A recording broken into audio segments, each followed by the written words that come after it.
السلام علیکم. نن تاسو ته زه یو ډیر اهم ټپ درښیم. د موږ سره نن سبا هر انسان سره په لاس کې موبایل ده، خو هغه د دې نه ده خبر چې دی خپله ډاټا چې کومه ده، خپل دا خبرې چې کومې دي چې ته ناست یې چېرته، خپل دا کیمره چې کومه ده، دا کیمره ایوری ټایم ته آن پرېښې ده. تا ته معلومات شته دې خبرې چې دا موبایل دغه ټایم چې ته دا ویډیو ګورې، یو څو ایپس ته اکسس ورکړی او ته خبر هم نه یې، او هغه د تا ډاټا کلکټ کوي او د تا سره اینی ټایم ایوری ټایم هغه تا ټول ټریس کوي، د تا لوکیشن ټریس کوي. تاسې کوم شي پرمیشن ورکړی دغه موبایل ته، اکثر ایپس ته داسې انجان ایپس چې تاسې پیژنئ هم نه، او تاسې هغو ته اکسس ورکړی ده چې زموږ د خبرو چې چېرته هم چې زه کینم هغه نفر ټول په کیمره کې را کیپچر کوه. د ما د ګیلري چې څومره هم عکسونه دي هغه ټول ته کتلی سې. موبایلز کې اکثر داسې اپلیکیشنز انسټال کړي، تاسو ته د خبرې معلومات شته. نن تاسو ته زه درښیم چې دغه شي نه تاسې څرنګه بچ کېدلی سئ. خپل موبایلز هر یو انسان باید چې لازمي چک کړي او وی ګورئ چې تاسې کوم انجان نه بلکې هر اپلیکیشن ته تاسې اکسس ورکړي، تاسو ته د خبرې معلومات هم نشته.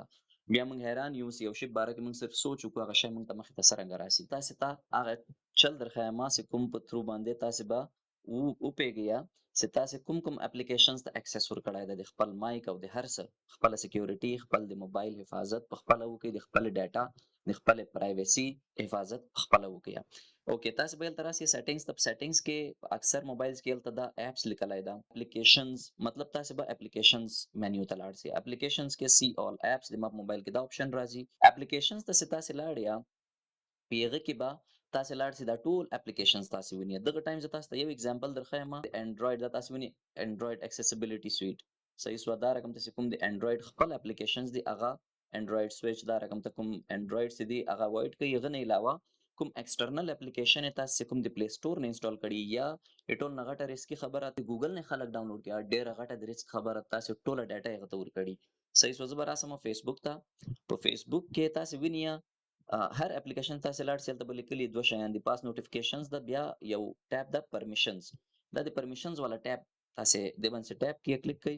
هغه نه بعد تاسې وینئ الاؤډ، تاسې دې اپلیکیشن ته اکسس ورکړی ده. کیمرې، لوکیشن، مایکروفون، نیئر بای ډیوایسز، دا دومره ریسکي خبره چې تاسې هر څه ټوله ډاټا خپله دغه اپلیکیشن ته ورکړې چې لوکیشن هیڅ ضرورت نشته، ډونټ الاو. دا زه اکسس د دغه بندومه. مایکروفون فیسبوک ته د ما ایوری ټایم اکسس کولو هیڅ اجازه نشته. کیمرا زه په فیسبوک باندې عکسونه نه باسم، لایو نه راځم، ویډیوګانې نه جوړوم، هیڅ ضرورت نشته. نیئر بای ډیوایسز دغه سره فیسبوک څه کار ده. فوټوز اینڈ ویډیوز اپلوډ کولو لپاره ضرورت پیښ شي، زه لیمیټډ اکسس ورکوم. تاسې خپل د ایپس کنټرول واخلئ او لازمي وګورئ چې تاسې خپل کوم اپلیکیشنز انسټال دي تاسې په موبایل کې، تاسې د هغه ته د څه اکسس ورکړی ده. مایکروفون او هر شي اکسس بند کړئ، په هغه باندې میپس، لوکیشنز، هر شي اکسس بند کړئ، صرف ضروري اکسس ورکړئ. مطلب دا اوس دا کینډي کرش گیم ده، یو گیم ده، دغه ته زه هیڅ اکسس هم نه ورکوم. مطلب دغه ته څه ضرورت ده چې زه اکسس ورکړم چې دا د ما کیمره اکسس کولی شي. دا یو اگزامپل ده. کومه نوره ډاټا چې کومه ده ما مایکروفون اکسس کوي، هیڅ ضرورت نشته دغه گیم ته. کوم دی خپل موبایلز کنټرول په خپل لاس کې واخلئ، نو د هر شي اکسس هر اپلیکیشن ته مه ورکوئ. د نن ویډیو ډیره زیاته خوښه سوي، ماته په کمنټس کې خپل فیډبیک لازمي پرېږدئ او تاسې په خیال باندې کو دا د چا لپاره کارآمده وي هر چا سره یې شیر کړئ. دا یو ډیر بیسیک بنیادي شی ده، باید چې د هر انسان چا سره چې سمارټ فون ده هغه د دغه شي نه باخبره وي او خپل اکسس چې کوم د خپله ډاټا مه ورکوئ هر اپلیکیشن ته. انټرنیټ دنیا ته خپله ډاټا مفت مه ورکوئ.